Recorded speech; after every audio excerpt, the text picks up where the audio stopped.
Sippers, welcome to this episode of the Tea With Me podcast with me, Shane Todd. It's a packed house today. Got producer Dan over there. Got a couple things I need to speak to him about. A few inquiries, a few avenues I want to explore. I've got michaelfoster.tv over there. Changed his name by Deadpool. And he's sitting over there looking pretty good in khaki. I think you've recently decided khaki's your colour, which is like a very feminine. I'm so fucking sorry if it's offends someone. It's like quite girly. Can you say that? You go to McGabry for that? To just like find a colour and then be like, this is me. But that's what you've done. Someone's told you suit khaki and you've really leaned into it, right or wrong. Not quite, but you mentioned that it's girly, and it was the girlfriend that bought those two khaki things that you're talking about. Right. So now you're like, yeah, this is me. I'll take it. You sort of look like a very casual soldier, you know, who's prepared for peace and ready for cuddles. And I don't think that's hurting anyone. You're looking good. You look like a guy who was off Pearl Harbor the day it got bombed, and you've come back like this, and everyone's like, you know, you need to be doing more. You need to be doing more. And then there's Dan Quick over there, producer Dan, who, may I just say, has defied the odds, and you've achieved something, my friend, that I didn't know you were capable of. It's been sunny the last few days, right or wrong? Yeah, it's been lovely. It's been beautiful, and we'll talk about that because there's a good feeling in the air. And I really, since the weather's been good, have been thinking about you non-stop because I actually don't know that many redhead ginger guys. I don't know that many of you, and that's not a prejudice I have. I'm not like avoid swerving you guys, you know, that sort of thing. But you're one of the only redheaded guys I know. You're probably my best friend with red hair. And when the weather was good, I thought, oh no, Dan's going to have to go to ground. He's going to have to go into his, you know, his porn basement that you have purpose built in your new house. Not only have you been out and about, but you look great. And you're a swarthy redheaded guy. Talk to me about the science behind that. Well, I think pretty much what it is that during like the autumn, the winter, and the spring, I have multiple freckles. Yeah. On my hands, my arms, my face. During the summer, I have one freckle. It all joins up. It comes from top of my head all the way. Oh, the joined up freckle. You know when the freckles align, it looks good. You look sun kissed, and honestly, you look great. And you're wearing a white t-shirt to contrast that tan, and there ain't nothing wrong with that, sister. I learned that from you. Then I said to you today, we were recording a different kind of podcast, and I said, Dan, let me ask you, what have you been up to this weekend? You've been surfing? You said, yeah. I went, where did you do that? You said Ross Nowla, and I thought you'd broken international rules, but you said it's open up again, you can do it. Yeah, all cross-county borders are allowed, so I mean, I wasn't stopped, so... You're that swarthy border fox? Absolutely. A redhead swarthy border fox. Yeah, you both of you look great. You've got a bit of a tan, you found the colour that works for you. And there's a good vibe going around, like the weather's good. You can smell sun cream in at the minute, you can smell barbecues. And I've said it before, I'll say it again, don't be afraid to just, even if you don't know people that live near you, crane your head over a fence. That smells good, can I have some? Never be afraid, because you only live once. You may as well do these things. Like, honestly, I'm finding more and more that embarrassment is something that was genetically created, probably by, you know, people in power, the government, to stop you doing things. But I don't think you should be embarrassed to do it. Like, I've no, you know, people talk about shame and stuff. Oh, you know, it's embarrassing to ask your neighbours for food at the barbecue, and, you know, to go around then with a container and ask for not only stuff to eat there and then, but ask for, oh, can I have stuff to take away from, you know, my family? Just do it. That's my new attitude. I just do it. For example, you know, I'm very much, I'm a people pleaser. I go with the flow. I say, yeah, no problem, even when I disagree with something. And more recently, I've just started to be a direct to the point guy. I say it like I see it, and I think it's paying off. Say it like I see it, it's paying off. I'm just going for it more. Give us an example. give you an example. A guy phoned me to basically offer me a gig for decent enough money that I would have done before. Even if I didn't want to do it at all. It's very rare I'll just be like, no thank you. I will always go like, yeah, okay, I can do it, and then it's not the money I would do it for, and I'm all like, yeah, it's fine, it's no problem. And I was just like, nah, no. I'm just way more like that now. I think it's a maturity thing. I think I'm growing up a bit. Last week in the podcast, you two diagnosed me with ADHD. So I think that's part of it. That's part of my problem. I'm just too like, yeah, no problem. Yeah, we can sort it.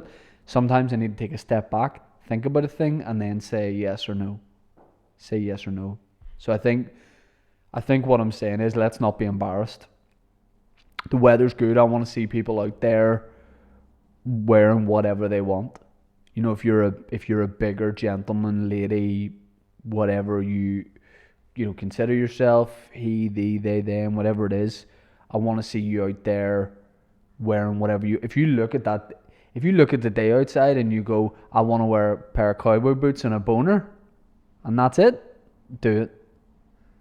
I just want people to go for things more, and I want people to do it. I could be wrong, but I want to hear everyone say, let's just do it. They aren't a sponsor. What? Sorry. Oh yeah, we have another sponsor as well. Look, here's the thing. Sometimes you just get caught up in things, and I know I said I'm more just going to start like doing things, but at the end of the day, if Dan says you stopped halfway through the ads, I'm going to bring myself back, and I'm going to say one thing, and that is Punjana. Now, Punjana sounds like it can be a lot of different things. You could probably say you'd been away to somewhere. You could say, where were you? Punjana. Could be a place. It could be a way you feel. You could say, someone goes, how you feeling? You could go, yeah, I feel Punjana. Could definitely be an adjective. It could be, a way to do things. He's very Punjana. But what Punjana is, and no one can deny that, is the number one best-selling tea in Northern Ireland. And that says a lot, because we like a couple of things here. We like conflict, we like division, we like fried bread, and we like tea. And no one does it better than Punjana. I'm talking about tea, not conflict. That's what they do. Punjana didn't decide at the start of lockdown, maybe we sell tea. Punjana have been doing this, man and boy, for 4 generations. Since legitimately the 1800s. How do you stick with something that long? You've got to be devoted to it. You've got to love what you do. Because it's a little bit like me with guitar lessons. I went to 2 guitar lessons. I was trying to learn Ronan Keating When You Say Nothing at All. And I didn't know it perfectly after the second. Because I could sing it, but I couldn't play it. And at the guitar lesson, that's why I was there to play it. And I was like, I would strum the first chord and I would go, it's amazing how you can speak right to my heart. And then it took me so long to get to the second, I never made it to without saying a word. You can light up the dark. And speaking of lighting up the dark, the tea game in Northern Ireland was dark for a long time. And then Punjana came around and they went, here, what about this? And everyone said yes. And the Punjana family, the Thompson family, still make tea. The Thompsons are just, ask the Thompsons what they're doing. The answer is going to be either we're a way to get you some tea, could be anywhere in the world, in their tea fields, or they will be tasting tea with their lips, throat and teeth. They'll let you know pretty sharpish. They bin the bad stuff, they keep the good stuff, and it's always good. Punjana. Just do it. No, that's Nike. Punjana's a great time. Honestly, like everyone knows Punjana's number one, so just keep drinking Punjana tea. It's in my cup right now. Let me take a sip of it and let's get stuck into the podcast.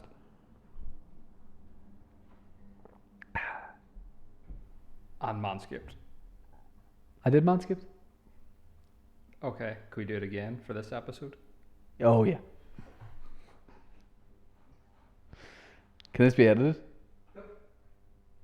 If you really want it to be. I don't want it to be. No, absolutely not. Because my new thing is we just do it. No embarrassment. We just do it. No embarrassment. No. Here's the thing. We could give you, yes, some sort of polished podcast. Oh, boring. But that's not why Punjana came to us. Punjana know that we play a little, not really by the rules. You know, it's a little bit like when you're playing rounders with your younger cousins when you're younger, and then you miss the thing, and they go, "It's my turn." And you go, "No." If it's after 3 o'clock and you miss, and you're 11, because you were 11 at the time, you go, you get another life. Manscaped.com is the number one in men's below the belt grooming. You know that by now if you listen to the podcast. If you're new, do me a favour, rate and review the podcast, and then look down at your pubes. What's going on there? If you're a guy and the answer is not a lot, go to manscaped.com, use the code teawithme for 20% off and free shipping. They've got the Lawnmower 3.0. Bro. They've got ball cleanser, ball deodorant, ball wipes, the whole thing. Look at this. Look at this. You're looking at that if you're watching the video version going, what is it? Is that the wee doofer from Men in Black to erase your memory? It's sleek, it's sophisticated. No. That's the sound of great pubic hair. And we also know what it might be the sound of too. Some people genuinely probably listen to that with headphones, getting a boner. Yeah, Manscaped are the number one in the pube game.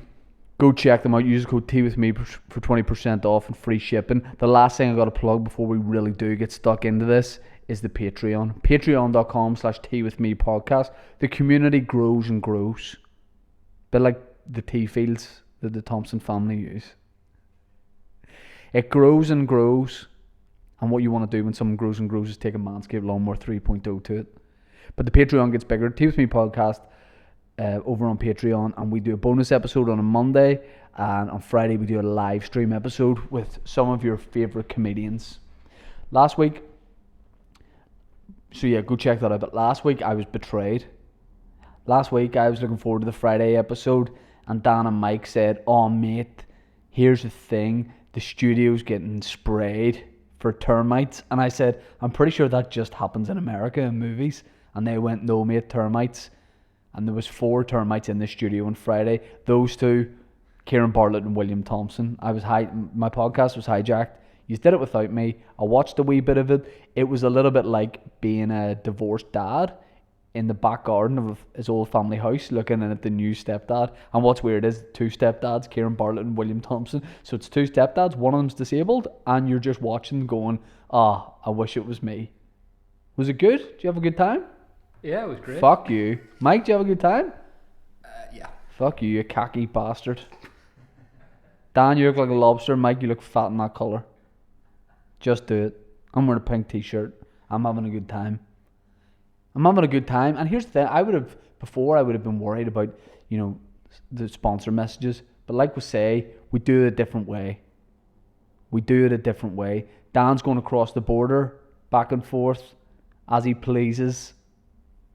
And it's a good time. Look, we got loads to talk about. First thing I want to talk about today is going to the dump.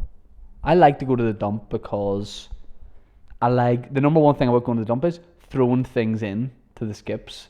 Whenever they break and smash. And what about when you just don't look back at it? What about when you have a load of stuff and and the best thing is when there's not much stuff in the skip, so it really falls, and you have loads of stuff and you just go, wah, or you throw it from your car. It's like 5 feet away and you should just go up the steps, and tip it in. What about when you just one-handed, wah, like Finn McCool, you just throw it in there, and then you realise there's stuff you didn't mean to throw out, so you gotta get in there, get into the skip and get your stuff back. You throw a relative in or whatever. So today, I really like the guys that work in the dump.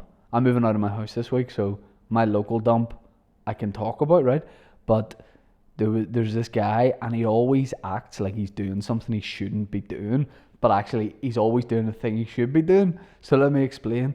I get to the dump today. There's like the guy in the high vis at the start who greets you, and he tells me, what number to go to, but I sort of know the drill by now. So I show up and I go, "All right, mate." Also, I definitely changed the way I speak at the dump, because it's all guys that work there, older guys that work there. So I definitely want to appear like I know more about material, like I know more materials, So I sort of show up and I'm like, "All right, mate, just some fucking mixed household here, fuck's sake." And the guy goes, The guy always acts like he's doing something he shouldn't be. He goes, here, take her to skip 2, and I will not say any more about it. And I look at skip 2, and it's like, it is mixed household. It's where I should be taking it. And he's like, here, taps his nose and all. He's like, fuck you, maybe quick for the boss shows up. I'm like, what are you talking about? This is where I should be taking it. I've cardboard, mate. Should I just go to the big one that says cardboard? He's like, aye. Do that and see what happens. What? So I just had a load of stuff today, and loads of it was glass. And I said to the guys, I went, I have glass here. Does this go to a special one? And the guy goes, just fuck it in, mate. And I said, oh yeah, I'm going to just fuck this in here. And I threw so much glass into the skip, and it all smashed, and I loved it. Throwing bottles into a bottle bank's a lot of fun, isn't it? Yeah, as long as they smash, there's nothing worse. You drop it in, and No. you just hear like a clunk, and it's obviously still in one piece. Yeah, the best thing to do in that case is get the firm that own it to open up the back of it, and then get the bottle you got that didn't break and just smash it. Like, yeah, smashing stuff in a bottle bank's class. What about just guys you see on a Sunday morning, like husbands and dads that just fucking hate their life and drink too much wine, and they're just standing in the rain at a bottle bank throwing it in, and you're like, that's the only enjoyment this guy's getting in his entire life, is going to the bottle bank. He's just cursing his wife. Fuck you, Carol, as he puts in 14 bottles of Sauvignon Blanc. The dump's a cool place. Like, you could spend a lot of time in the dump. Like, if it wasn't so dirty, I'd love to like see all what was being thrown out. There's also a lot of pressure, because there's always a queue, so you're under like time pressure because everybody's waiting to get in, so you actually end up making mistakes. Like, I go to throw like a bit of polystyrene in, think that it's in, flies away off in the wind. You go in with it. Yeah. The good thing about today was there's nobody there, so I literally cleared my car out. You know, when you have maybe a couple of coffee cups about, I was taking my time. I was strolling around the car, throwing bits out, spare tires, you know, all into the same one. I refuse to go to a different skip. There's no way. Just make sure they're not looking and fire some stuff in. I'm throwing in battery acid. I'm putting in Tamagotchis, you know, diesel, all that sort of thing. The dump is a fun environment. Like, chucking stuff out is fun. You're like decluttering wherever it came from. When you throw it in, it breaks. Mike, what are you laughing at? Just remembering that you can dispose of paint in the dump, right? There's like a little shed. Do you know what, like a Hollywood dump? Yeah. And I brought down some paint, all this paint that had been sitting about, and left it there, and that was fine. And then she got back and was like, fuck, I needed one of those, and went back down and tried to just lift the paint back out, and the guy was like, what are you doing, love? She was like, I didn't mean to put this in here, sorry, can I have it back? He was like, no, like, you have to Why leave. would they not let her take it back? Because she had no proof that it was her, and she was like, oh no, I just really wanted this one tin, have to finish off a wee bit. He's like, love, you've taken by the way, they definitely still say love, and the dump is an exempt zone where you can't be prosecuted for it. So like, yeah, your mum's like, no, I just needed this paint back. They're like, she's like, I also needed these 12 plasmas back, you know. But that's so petty. Like, I would imagine they would let you take something back. Yeah, it's sly. You know, 100%. But here's the question: do you think dump guys, like, that's so disrespectful to say dump guys, do you think council workers that work in the dump, at the end of the day, I think they prefer to be called dump guys than council workers who work at the dump. I'm a dump guy. Yeah. Yeah, it's a bit like guys who work in like waste, you know, like waste plants, call themselves like, you know, shit boys. But do you think at the end of the day the dump guys walk about? Hoover up the goodies that people think are trash, But let me ask you this, do they take them home, or do they do Facebook Marketplace? Bit of both. Like, and also, do you think that's probably not allowed, right? But I think that no one would blame them for doing that. No, go for it. If you find something that you can sell on Marketplace in there. There's probably like real valuable stuff gets binned all the time, gets thrown out. Should we do a pilot? Should we just take camera down to Hollywood dump, get a pair of marigolds on, and just get stuck in? I mean, Hollywood dump is probably like when I go shopping in Lisbon or something. I mean, what's the difference? Like, Hollywood dump, people are like, man, I have a 2017 Jaguar Estate here, but it has a bird shit on it yesterday. Where does that go? Here's my 50-inch plasma, but it's got some dust on it, so just take it. Yeah, my plasma's broke, and a guy's like, no, that's dust, and they're like, no, get it away. At least the show would have a title. Dumb Guys. Dump guys, 100%. I would love to do that. I mean, I wouldn't be part of it because I wouldn't be on the ground doing it, but I could definitely see we could get maybe Paddy McDonald running about a dump in a high vis going, what did you throw out there? Would be the best television of all time. What's in your boot with Paddy McDonald? Yeah, I mean, shout out to the dump guys. Dump guys are the most irritated guys ever. Like, if you make like a human mistake, like I don't always know where stuff goes, even though it's all labelled out for you and exactly says what goes where. But if you make one, like you throw out like an entire car's worth of stuff and there's one bit of metal on something, oh, come running over like you've left a child in a car that's rolling down it. Whoa. Fuck's it. The guys, I'll be honest, my experience, a couple of guys down the Hollywood dump, overdoing it. Really overdoing it. But the dump that I was at today, shout out to the guys in the Ballinhinch dump. Great guys to work with. Really recommend. There was a guy for a while that didn't know what one to send you to. I think he was new and he sort of fucked it up for a while, but it was great for people like me who could just put it all into the one stuff. Dump guys. Look, one thing I really want to talk about in this episode is the Friends reunion, because I didn't even plan to watch the Friends reunion, and I'm someone who's I wouldn't consider myself a big fan of Friends, the show, but then again, I've probably seen 95% of episodes, you know, to the point where if one comes on I haven't seen it, I find that weird. I'm like, how have I never seen this one? Friends is one of those things that I really like when it was on, and a bit like Father Ted, but I'm like, I don't get the obsessiveness over it. I mean, I probably do, but with Friends, I think it was so easy to watch that I had no real regard for it, if that makes sense. You know, it's like when you have to go and seek something out, there's like more of a payoff. But Friends was just all, you knew it was going to be on, so I didn't really respect it too much at the time. Dan, I could see you being a big Friends guy to the point where I think, like, when you were younger, you saved up all your pocket money, went to New York, and, like, walked around looking for Central Park, and then when you realised it wasn't, like, a real place, you just, in the middle of Times Square, you just took your trousers and pants off and just did a shit. Like, you're so angry. I mean, what made you think I would ever do that? What have I ever done in our relationship to make you think I would shit in Times Square? It was the first time I saw you. I just said, that's a guy that would save up his pocket money to go to the set of Friends and then really just hate it when it wasn't real. Now, I could see you being a big Friends guy. I think you really enjoyed the show. I would have watched it as much as most other people. Yeah. At the time. Yeah. Mike would have been a big Friends guy. Yeah. Man, I didn't know you were. I don't know what I said. We better like, it's like comfort or something. Like you could put it on and go to sleep kind of thing. Well, that's the thing, that in the reunion show, which we'll talk about, the whole thing, the gist of it was, from people talking about it, it's like they felt like you're friends. You know what I mean? Which was great for like three guys like us who probably didn't have a lot of friends growing up. But I don't know if I like the fandom around the show to the point where I'm like, okay, it's a good sitcom, leave it there. Who are these people that just, like, when people reference stuff from it, like, you'll get it. And there's nothing that fucks me off more than people that go talk about the reunion and like that one where they all get together, that one where they shut up, don't always be saying that one where we sit down to watch a Friends reunion, that one where we had a glass of wine and watched a Friends reunion, make it that one where you fucking, you know, drive off quite a low bridge and you're okay but you're right off the car. I hate that.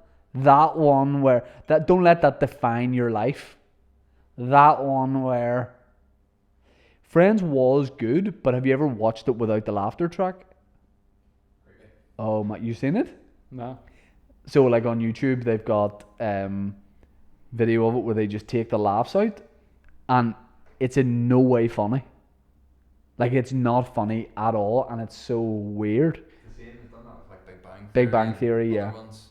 I think any. But then, have you ever watched What's John Oliver's show called? Last Week Tonight. Yeah. And obviously the last year he's been doing it from home with no audience and no laugh track, and it's very strange. It depends. Like Tommy Tiernan's show, his talk show, did have an audience. I think maybe the first year. I don't think it's that old of a show, but first series they definitely had a bit of an audience, and then he now doesn't have an audience, and it's very much one-on-one with the guest, and it's the best thing on TV because you're really focused on it. It's a podcast on TV. His show.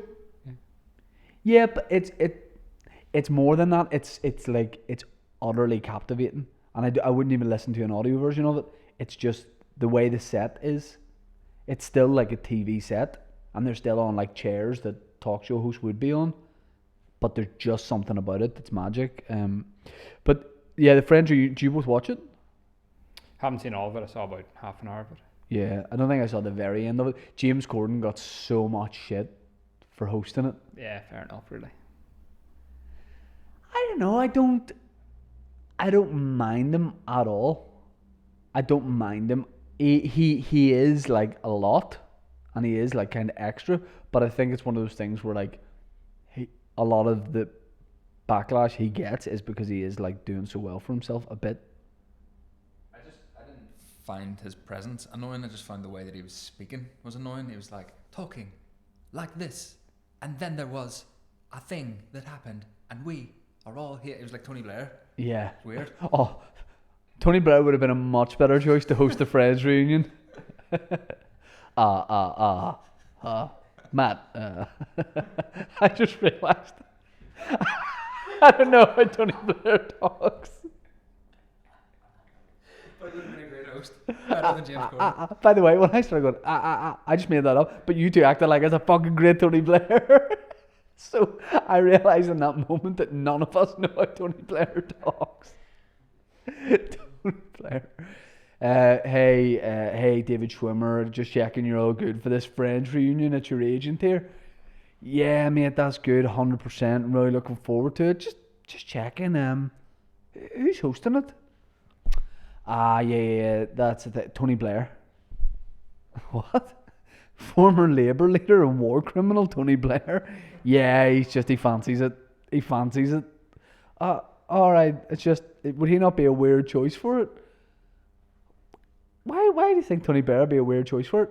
Oh, it's just just know him as a politician, and then he's responsible for the death of so many people. So like, this is a reunion show. You know, would it not be more worthwhile reuniting him with the families of the people whose deaths he's responsible for, so that he can apologise for it? David, just go to the show, mate, and fucking enjoy yourself, when you fucking morbid bastard. All right, will do. Cheers. Yeah, Tony Blair would have been a great host for that. I mean, any politician, a local politician would have been great. It'd be great to see Jerry Adams host that. Arlene hasn't got much going on at the minute. Arlene Foster hosting Friends reunion would be, yeah, 100%. Cue people going, Jerry Adams would say he wasn't in Friends. It would be me making that joke. It kills at every gig. You do that sort of thing. Kills. Bad use of words. My estate agent phoning me. There you go. Just fucking more property. Yeah, I found the reunion weird, especially because it was 17 years since since it ended. When I heard that, I was like in total denial. I was like, no, it didn't end 17. I'm basically 17, and then I realized that, hey, I'm not. But it feels like it was 9-10 years ago, but then when you look at it, 17 years does feel right. But it's never been off TV since. Like, it's yeah, that's probably part of it. That's 100% why it is. It's just always on. And look, these people, you know, actors in their own right, they've done a lot of work since. A lot of them done great charity stuff. I think it's really important that the first thing we talk about is how they look now, their appearance. Let's entirely judge them on their appearance. Let's go through one by one. Can I just say the person that looked the best? Who am I going to say? Lisa Kudrow. Courtney 100%. Cox, I was gonna say. No, Lisa Kudrow looked the best because clearly she has had no work done, and she looks like a little bit older than the rest of the cast, but looks better, like so much better. Like she looks like you know, a woman of her own age who looks great. I like her vibe. She seems like someone I could go for a pint with 100%. David Schwimmer. I don't think he's had work. I don't think he's had work done. I think he just looks strange then. He's a bit puffed up, like, but I think that's because he thought Tony Blair was hosting the reunion.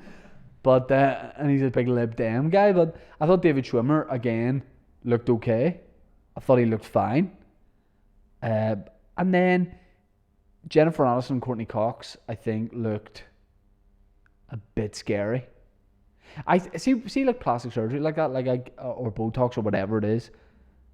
I can't imagine if you're like an actress in Hollywood, the pressure to not age or never look anything below unbelievable. And like you can tell that like they're beautiful and you can tell that they're good looking and stuff. But like the only thing I'm looking at with anyone like that is the work they've had done. And I can never get past that. And also, surely that looks worse as time goes on. Like, when do you ever see anybody who's had work done and go, yeah? The reaction is always, like, why have you done that? Like, I'm sure if they hadn't, they would look well. Like, they'd have a bit of wrinkles. Hey, I have wrinkles, and I'm a 17-year-old guy. I'm a 17-year-old guy with no worries. But, like they look good, but it's like, I don't know if they needed to do that. But then there is that. I suppose there is that pressure. I mean, genuinely, if one person made a comment about me looking a little bit old on a podcast, I would probably invest in quite a lot of work. I'd probably say, we should do a few episodes in Turkey. And then I would come back looking like Frankenstein's monster. What were you going to say there, Dan? You were to make a bitchy comment? No, I was just going to say, I guarantee by the time you're 45, you'll have had something done. When I'm 45, I'll look like an older guy, but I'll still look quite youthful and quite good. And I'm not going to fight it. I'm just going to bring it on, let it happen. What about Matt LeBlanc then? Now, Matt LeBlanc, fair play to Matt LeBlanc, because you could wear, like, you know, flattering type clothing. He could have worn an oversized jumper, you know, he could have done that sort of thing. But what Matt LeBlanc said to his stylist was, get me a skin tight short sleeve shirt from one of Shane Todd's uncles.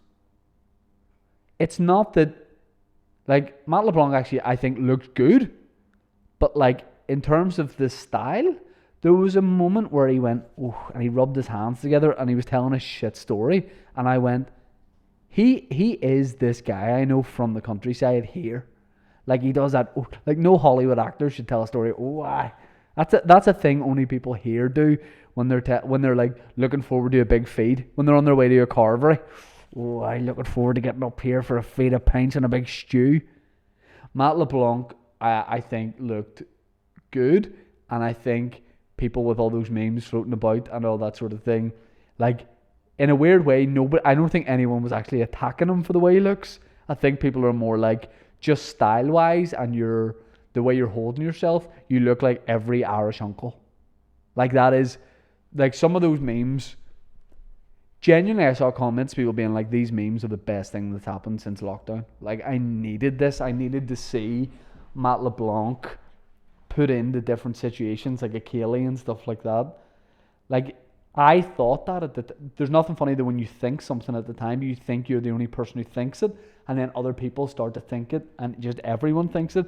But I wonder what he thinks of those memes and stuff. Like, does he like it, or is he offended by that? He probably hasn't even noticed them. When you're that rich. No, yeah, I'd say he's seen them. I don't know whether this is 100% accurate, Dan, you can back me up. I think he goes out with somebody from either Tyrone or some border place, so I reckon she will have went, you're now a meme in this land. If it's anything to do with the border, Dan will know about it because he goes back and forth distributing propaganda for far right parties. He doesn't, he goes surfing. Apparently she was born in Fermanagh. His partner? Aurora Mulligan. Aurora. Unreal. Shout out to Aurora Leisure Centre in Bangor. That's where she was conceived. Also, Aurora Leisure Centre in Bangor, we used to get the train up every day in the summer whenever I was like 12, 13, me and my mates. we get the train from Hollywood to Bangor, and we would do a thing where we would go up to the counter to pay, but different people would go up every day, and if enough of you stood round, the person serving couldn't see behind those people, so everyone else would just sneak down to the changing rooms. And that's why 9 out of 10 of those friends of mine, I'm the only one that's not now in McGalbury. They all went. We used to do that all the time, and we never paid on the train either, because we're hard bastards. Who was I on the train with recently? Like not that long ago. Was it you? And you know, sometimes if you go from like one of the central Belfast ones to Hollywood, you've got to go through the ticket thing, so you buy a ticket. But if you get on it somewhere like Sydenham or whatever, and they don't come round, the ticket guys, what are you going to do? Do you go and find them? You obviously just sit down, and then if it gets to your stop, you like, well, I didn't get asked, so you get off. Obviously, if the ticket guy goes past, you don't try and lie. But we were like, it was pulling up at Hollywood, and we were just about to get off, and the guy's like, tickets please. And I was like, I don't want to, like, I'm here, so I'm just going to try just to get off. And then the guy came up and he's like, all right, mate, you a ticket? Was I with you, Mike? No. Guy's like, mate, you a ticket? And I went, oh, sorry, buddy, I didn't know. And he goes, what? And I was like, I'm American. And the guy's like, I don't give a fuck. Like, you need to pay for a ticket. I thought changing my nationality would have changed everything. And I know what I was with you for, which reminded me of that. And that is, so one thing we're talking about doing on Patreon, patreon.com/teawithmepodcast, is like live commentary. What do you call it? Is that what you call it, Dan? Live commentary? Live watch along. Live watch along of some of the Euros games. So if there's games at the Euros, even if they're like the smaller teams like North Macedonia and stuff, and maybe me, Dave Elliott, maybe a couple Irish League footballers, whoever it is, we'll do like a watch along thing just for Patreon. We want to know what games you want us to do. But speaking of the Euros, me and Mike went to watch. So I went to, at the last Euros, Northern Ireland versus Ukraine, where they beat Ukraine, and I went to the Wales game. But when we were playing Germany, me and Mike were going to go down to Titanic. You know, they had that big screen. There was thousands of people there in the slipways. We were like, yeah, let's go down to that. That'll be great crack. And say the match was a 2 o'clock kickoff. We were arriving at about 1:45, and there was loads of traffic, and everyone was being turned away because they were at capacity. I think it was 10,000 people. So we're like, fuck's sake. And it's like, we're not handy to anywhere. It's not like we could have just gone to a bar. We're like in the middle of nowhere, down in the docks. And I mean, Mike would have been okay because he spends a lot of time down there waiting for sailors to come in. But we were just stuck, and we were like, fuck, what are we going to do? And it's right behind Titanic Visitor Centre, and the match was literally kicking off. And round the back of Titanic Visitor Centre, you could see the screen and everyone standing there, if you get me. So it was parallel with the big screen and the area where everybody was. But they didn't want just that area filled, because Titanic Visitor Centre was just operating as normal. So I said to Mike, I was like, I'll figure out a way. We will just blag our way in here, and we can stand with no one else around us and watch the game. And he's like, right. So I said, hide what you're wearing. I think I was running Northern Ireland top. You might have been as well. I had one. You gave me one for the day, I think. That's what it was. I said, zip up your top. So we put our jackets on, zipped up our tops. Guy there in a high vis, like a Belfast security guard. I went up to him. He's like, he saw us coming, and everyone had been trying it in Northern Ireland tops and flags and whatever. And we walked up to him, and I was like, just play along. And the guy's like, oh yes, copy call back here, lads, at all. No apologies. No, you just have to go over there. You can't come here. And I said, oh, sorry. I said, we're just we've got a tour booked for like 10 minutes in the visitor center, and we wanted to go take some photos of the slipway. And the guy went, I'm so sorry, lads. I felt so bad because he was so dead on. And he goes, where are you from? America? And I went, yeah. And he went, away you go. And we kept it together for like 10 steps, and then burst out laughing, walk around the back of Titanic Visitor Centre, and then just stood on our own podium and watched the game. It was a great time. Good. It was a nice day. Lost the game, but it was a good time. So look, I want to keep talking about Fred's Union for a second.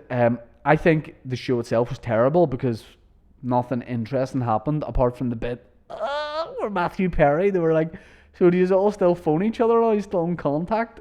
And Matthew Perry, there's like a live audience there who are like just laughing at anything. And he's like, by the way, Matthew Perry also, I don't know what he's like dealing with at the minute. I know he's had drug issues and that sort of thing, but he like couldn't really speak. And I think he's also been to Turkey to get his veneers done because he couldn't really speak. And then he goes, yeah, nobody phones me anymore or answers my calls.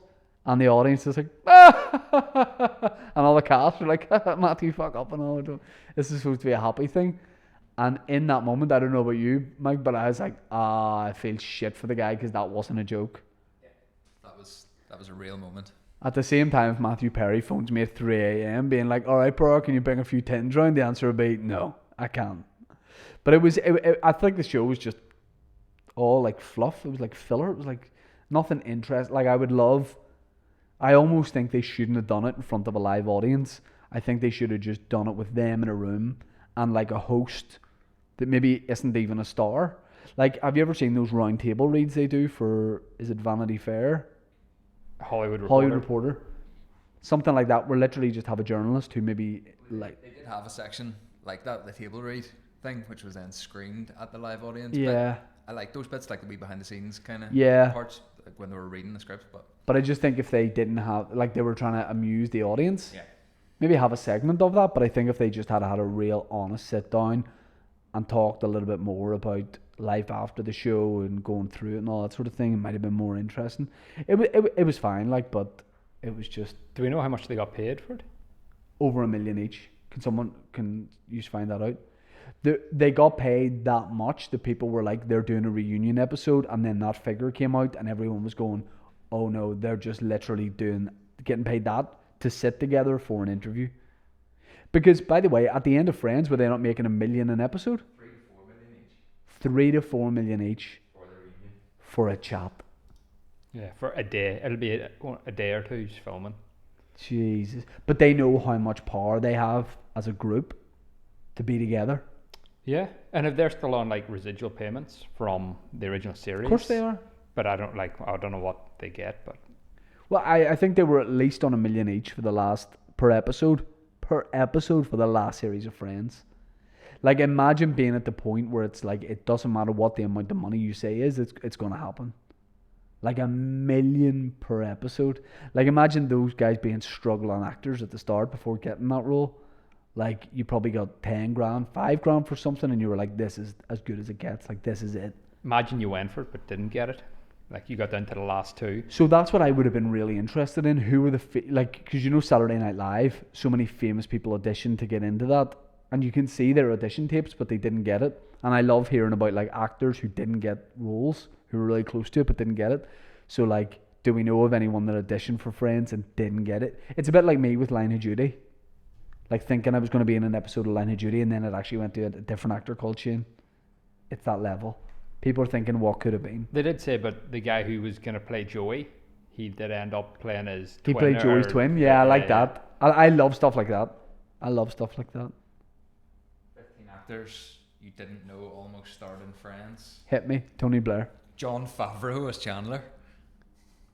See, Friends is that successful and on that much that it's one of those things that I actually can't picture anybody else playing those people. Ellen DeGeneres, Phoebe.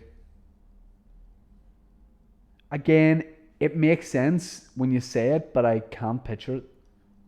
Okay, who else you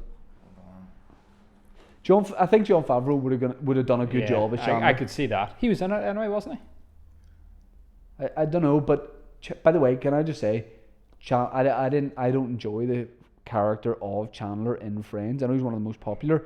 I think hands down Ross Geller, like David Schwimmer, Ross is by far and away the best character in Friends. Funny every season, just a brilliantly like tragic character who like tries his best, but everything goes against him. I think David Schwimmer's brilliant. Vince Vaughn, Joey. Can see where they were going. Like. Yeah, I can see where they were going, but also Hank Azaria was down for Joey as well. Surely not good looking. Well, he's a good looking guy, but savage. No, but surely not good looking. Imagine I was the casting director just for the role of Joey, and men would walk in and I was like, "No, you're ugly. You're a dumb guy."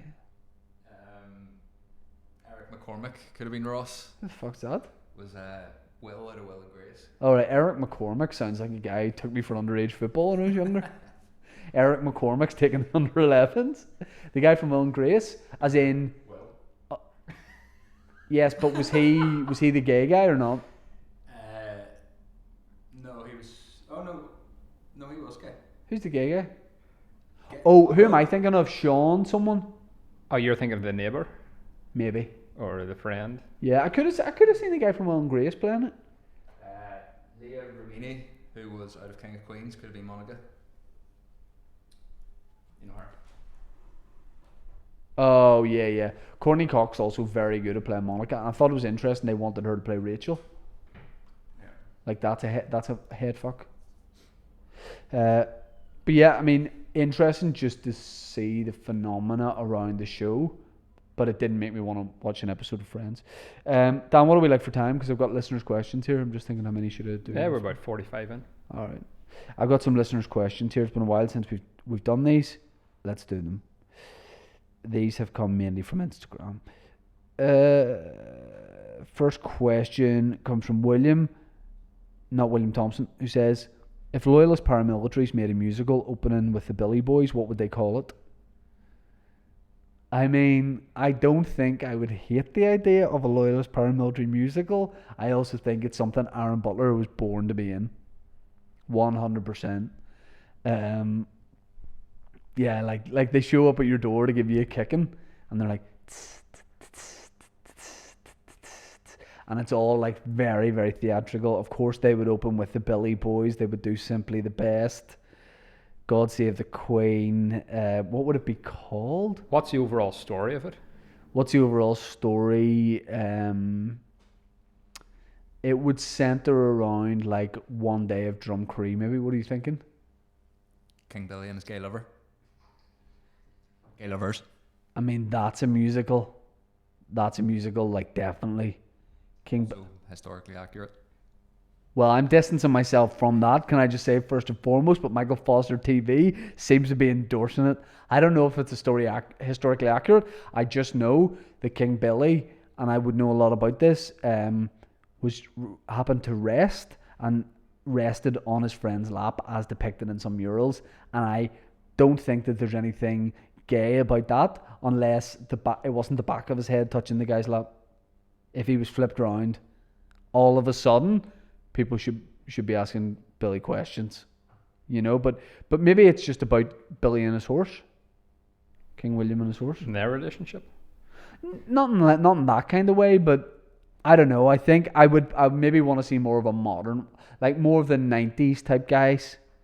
You know, like maybe it's about the day they got out of Magabry, you know, under the Good Friday Agreement, when they all did that sort of like fashion catwalk out of Magabry. Like the original Bad Boys are back. Was there a lot of planning that went into that catwalk? I think the only planning from the images seemed to be that they all had a wee mate with a Wise Buys plastic bag waiting for them as they got out. Don't know why that was the thing. Just like their mates would do the Wise Buys just to get them a load of like sweets and tins of Vimto and all. Be like, here you go, bro. But like, and I do a bit of stand up about this, so I don't want to ruin it, but like, can I just say the Loyalist guys came out with a lot more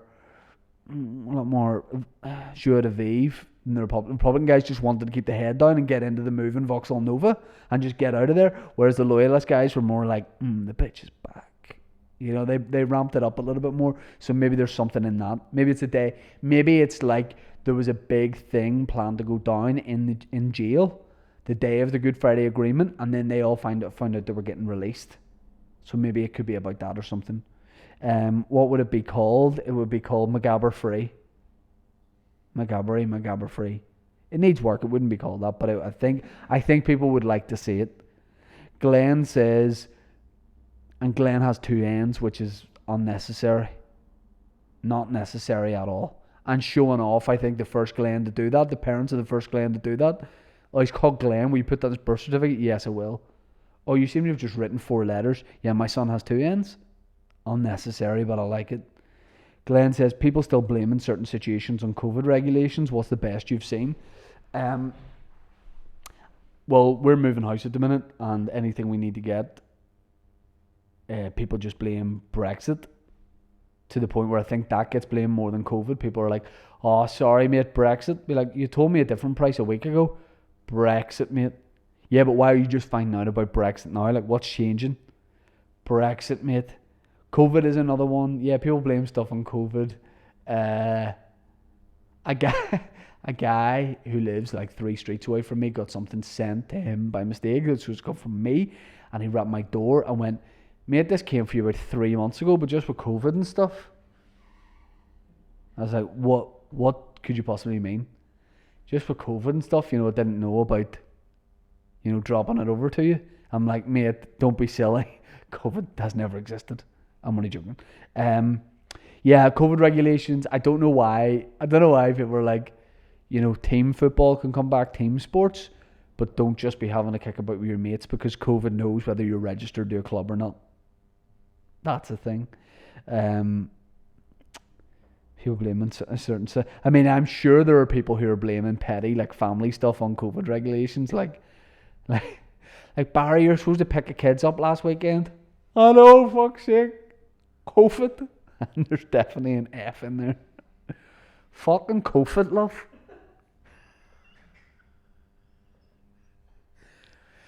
Barry, you were seen in the middle of the estate with your bags around your ankles last night, tucking your dick and balls in between your legs, singing Bob Marley, every little thing's going to be alright. I know, love, sure, COVID. What? Fucking the COVID got into my glands. There was COVID in it, I think. I think a boy slipped a bit of COVID into it. So I ended up bunging a lot of gear up my hooter and fucking stealing a goldfish. What? Aye. Josh, what criminal proceedings would you implement for 47-year-old shirtless men bringing their sofas out to their front garden on a sunny day? I'd reward it. I would reward it. I like more of that sort of thing. I think it's real. I think it's like what we talked about earlier, having no shame. Who gives a fuck? It's your front garden. Get the sofa out. Get your dick out and just say you are who you are. I like that. I like it if it's your own front garden. Don't be like on the street doing it, stopping with people with wheelchairs and all getting down the street. But if you want to be in your own front garden, do it. Like Dan, would you ever consider a new gaff? Would you ever consider just getting the sofa out there and... No? No. I like it. I like the it invokes images and times in my head of when it was weather like this, like a wonder day, like back in the day in the mid-90s, late 90s. My granny street, like everybody would be out the front. Few chairs, like not the sofa, I think that's a bit much. People bringing a few chairs out the front, few drinks, the music playing but not too loud. Like, no, I love it. I don't think that should be... Yeah, but there's a difference between lifting a couple of chairs and going through the process of taking your sofa outside. I know, I think that's a bit much. Also, like, I don't want to be sitting on the sofa on a sunny day. No, especially if it's like a leather sofa. Oh my God, you'd be stuck to it. Daniel Kelly just sends me a little bit of art, and I don't know whether it's Daniel Kelly, who maybe is a child himself, or this has been done by a child, or just someone who's, it is art that I imagine has been done by a child, unless it's been done by Daniel Kelly, who is an adult, in which case I apologise if this is just you that's done it, but I don't know why you would have done this as an adult. But if it's your kid that's done this, it's great. Keith Cruise's a Summer Soccer School for Kids, the movie. And he sent me a picture there, and it's got Keith on one side, and there's a wee guy from the council, and it says off now. There's a dump guy in the corner, and then on the other side, wee bunter. And I mean, I like it. Can you send it to me so I can show people? Yeah, I'll send you it. Do me email. Oh, I've got to send it via email. That's the worst guy. Do you know what's the worst thing? And it's not that, right? I apologize. But do you know what the worst thing is? Also, why am I sending that to my own email? Right, the worst thing ever, and you'll know it when I say it. What about the fucking people who send you a Zoom link to your WhatsApp on your phone? I'm done. You're going to have a sit-down Zoom, and they send you the link to WhatsApp on your phone, and then you have to email it to yourself. The worst people. Okay, so yeah, Keith or Daniel or someone he knows has done this. I think it's a great bit of art. I think when we make Keith Cruises a Summer Soccer School the movie, which we definitely should. How is that not a film? Like the council are trying to stop Keith running the summer soccer school. 100% this has to happen. Like, I obviously want to play Keith Cruz. Kieran's going to play Bunter, but it'd be so sly if like you went away, Dan and Mike, and wrote this movie and made it without me, and like Dornan was playing me and Adrian Dunbar played Bunter. So sly. But Keith Cruz's Summer Soccer School the movie would be great. Who'd play the evil council person? Who looks like a little Jobsworth? Go, say who you're thinking. No, Butler does at times when he puts on some glasses and he does his hair in a certain way. Oh, what a dig. There's just something about him when he puts his hair a certain way. I think, oh, fuck you, council bastard. Have you got that picture? Yeah, I'm about to show it now. Okay, here we go. Detail, please. Here we go. So you've got Keith on one side, you've got Bunter on the other, back to back, like Lethal Weapon. I love the colours being used. I like the football pitch in the bottom. I like the tracksuit. Keith's wee moustache is there. I think it's great, and it genuinely it makes me want to do a Keith and Bunter movie. Thank you for that, Daniel, or whoever drew it. I appreciate it. Ross Jackson says, who'd win in a fight, Stephen Baxter, Mick McDermott, or David Healy? So very niche Irish League question. I think Stephen Baxter wins it because I think he's got the height, the strength, and actually the cardio over those other guys. I think Mick McDermott would do a wee eye gouge. I think David Healy would be a bit gung-ho because he's a striker, so he'd just like go in and give it his all, but he'd be done pretty quick. So I back Stephen Baxter for that. Rory Brady. What about the guy in town every day with his cat on a lead like Joe Exotic? Has anybody seen this? No. I mean, that's the sort of thing in certain, like in Botanic in Belfast, if that happens, you don't bat an eyelid at it. Botanic's wild. Like, it's a wild place. Like, I would have met people in Botanic, and like, if I was meeting someone for a coffee, I would say, I'll meet you in Botanic. It's crazy now. Like, that's a crazy area. A guy with a cat in the lead will not be the maddest thing you see. That reminds me of, remember the guy in Hollywood, Mike, who used to say he was holding up his son? What? Do you remember there was a guy who used to walk along the dual carriageway in Hollywood, and he'd walk along like this, and he was like shouting at the side of the road and all. And he was like, what are you doing? You clamp it? And they go, holding up the sun. He said if he let it go, the sun would fall. Do you never remember this? No. My mate Marty slabbered at him once down at Sea Park when Marty was like 12 and this guy's like well in his 40s. And then Marty was on his bike and all, and he shouted something at the guy. And the guy's under a lot of pressure, like, because he's literally holding the sun up. And Marty's like, you're a dickhead and all. And he thought he couldn't drop the sun. And then the guy set the sun down for a second, punched Marty off his bike, and then threw the bike into the sea.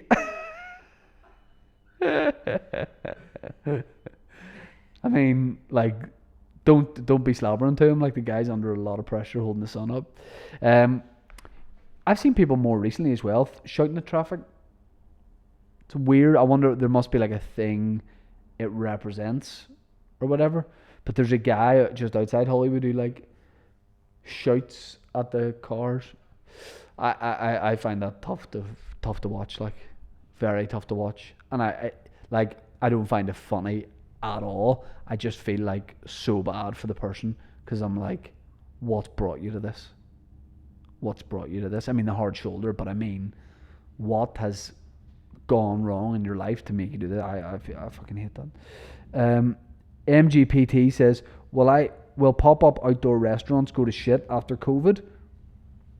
I think there'll be more of an attitude after this of course people will want to go do the indoor stuff, but I think there'll be more of an attitude of people being like, fuck it, let's go to this wee place. It's just a wee wooden pop-up shack type thing. I think people like that. Coffee vans, people probably see coffee vans and stuff like that as cool because they're convenient. You know, when you're out like at a walking spot or whatever, you need to go and track down a coffee shop in the middle of town.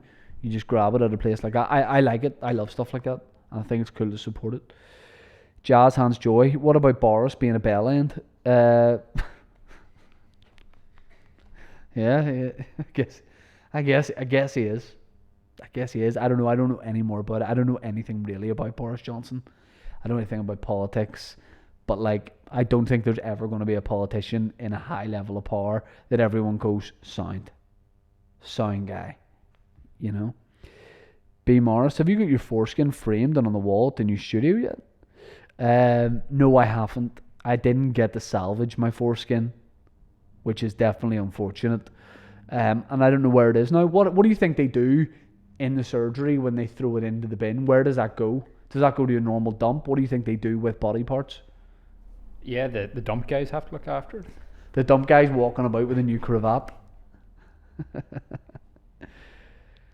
Christwar says, have you had a further look into UFOs yet? America coming out with the evidence they have.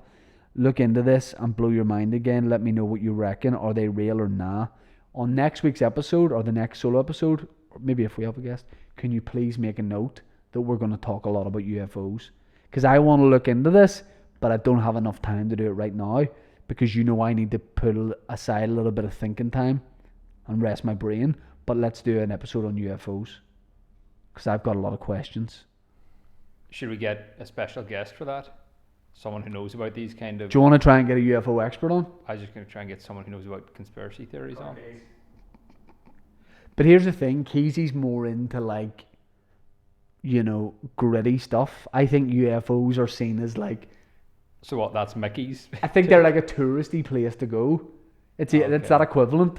It's like, do you want to go to Benidorm? Saying that to someone who's like, no man, I like to go to the Basque region.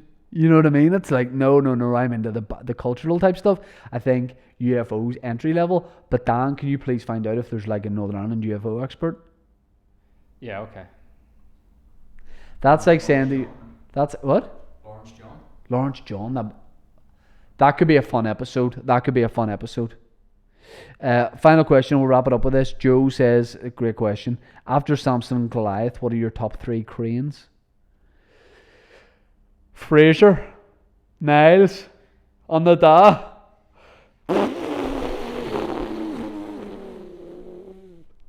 Chuck that and skip 3, you fucking clump it. What is it, timber? Fucking do it. Put it and skip 3, fuck's sake, mate, see if I care. But that says timber. Fucking throw it in that one, fuck's sake, we'll all go to jail. What? It says that's where timber goes. I think there's more than we're letting on. Do you want to talk about UFOs? No, mate, I just want to dump this fucking... all these old pashminas that I'm throwing out. Look, we'll leave it there. Let's look up UFO, guys, because I'd like to do an episode on that. Patreon.com/teawithmepodcast. I'm doing the SSA Arena on the 6th of November and the 13th. The 6th is sold out. There's tickets there for the 13th, but they're not going to be around forever. They're unlike UFOs. At some point, they will go away and stop being real. See you then. There's an outdoor tour. There's some tickets there for Portrush and Newton Abbey. Shine.net. I melted. I have to go here. See you later. Dan, anything else we need to talk about? Dad Boys. Dad Boys, the parenting podcast from me and Dave Elliott. It's available everywhere. BBC Sounds, Apple Podcast. Sometimes.